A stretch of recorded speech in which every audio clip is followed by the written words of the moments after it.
ibuka ang bibig para hindi mawala ang boses ko.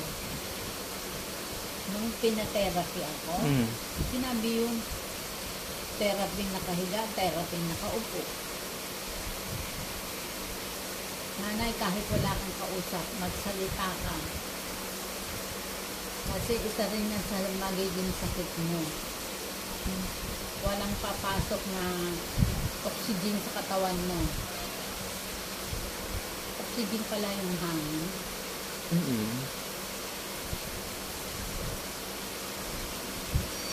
Sabi niya nanay, mabuti may mga anak ka.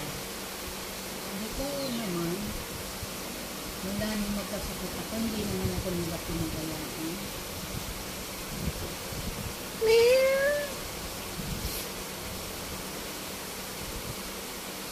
Maybe it's you, maybe it's you, maybe never. Tapos ako nag-gusto yung sinulas ko. Ano yun? Naiihi ka? Dudumi na naman